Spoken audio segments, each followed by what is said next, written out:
एक घटना को लेकर आप इंदौर के हमारे सफाई कर्मियों का मजाक उड़ाते हैं। आपके घर की मां बहन बेटी कोई रात को 2 बजे निकल के सड़क पर सफाई कर सकती है क्या?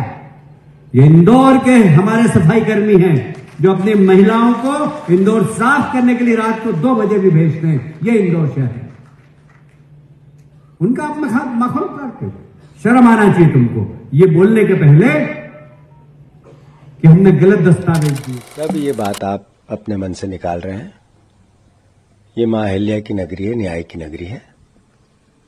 हमारा दायित्व है चुनाव, राजनीति, सरकार, पद, ये सब अपनी जगह हो सकते हैं, पर इंदौर के परिवारजनों की अपनी मां अहिल्या की सीख होती है। किसी भी परिस्थिति में कितने भी बड़े अहंकारी हो जाए लोग, उनसे न्याय मांगना चाहिए।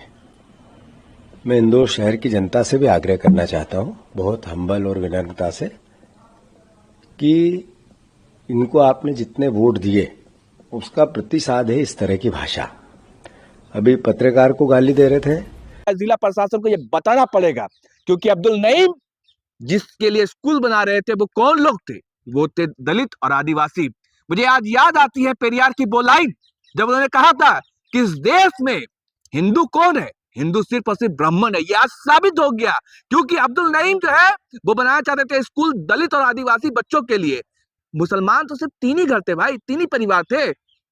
और पहले अफवाह उड़ाई गई कि भाई वहां पे जो है मदरसा बनाया जा रहा है, इसको लेकर के भी हंगामा मचा। तो लोग शिक्षा देते वो लोग। अच्छा ये देखिए, सोचिए ना कि 5 किलोमीटर दूर था, जब गांव वाले पूरा गांव लड़ रहा है साहब, पूरा गांव गया, बैतूल जिला प्रशासन पूरा गांव जाके लड़ रहा है।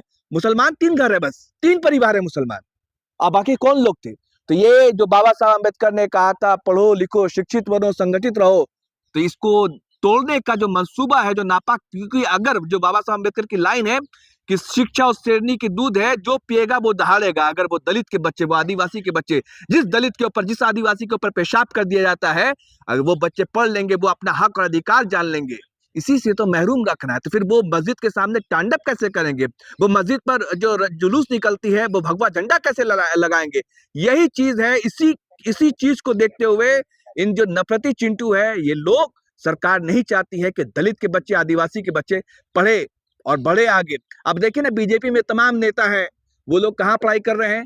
कैम्ब्रिज यूनिवर्सिटी में, अमेरिका में। तमाम जो बीजेपी के बड़े बड़े लोग हैं, यादव जी है ना सर, व्यवस्था वही बनाएंगे। अब देखिए, अब मोहन यादव को खुद जवाब देना चाहिए आकर के कि आखिर क्या गुनाह था अब्दुल का?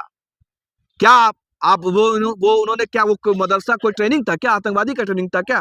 अगर कुछ भी गलती थी तो आप उसकी जांच करते, पड़ताल करते। अगर किसी भी तरह की शिकायत पाई जाती तब आप कार्रवाई करते, तब बताते आपको, तब उस पर कुछ रोक लगाते, कोई टोक लगाते।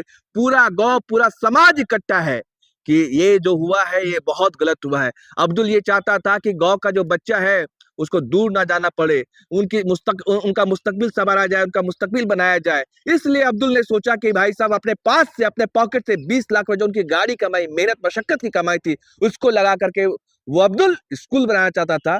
लेकिन ये लोग नहीं चाहते हैं कि गरीबों के बच्चे, वंचितों के बच्चे, दलितों के बच्चे, आदिवासी के बच्चे पढ़े लिखे और आगे बढ़े। एक घटना को लेकर आप इंदौर के हमारे सफाई कर्मियों का मजाक उड़ाते हैं।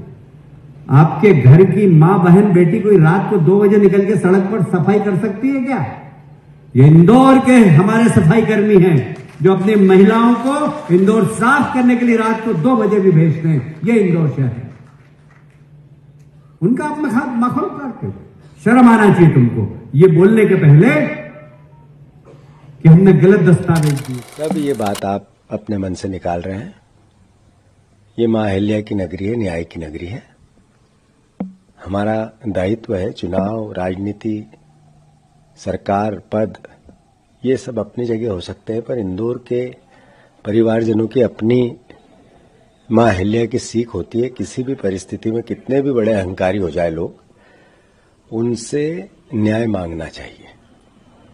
मैं इंदौर शहर की जनता से भी आग्रह करना चाहता हूं, बहुत हम्बल और विनम्रता से, कि इनको आपने जितने वोट दिए उसका प्रतिसाद है इस तरह की भाषा। अभी पत्रकार को गाली दे रहे थे।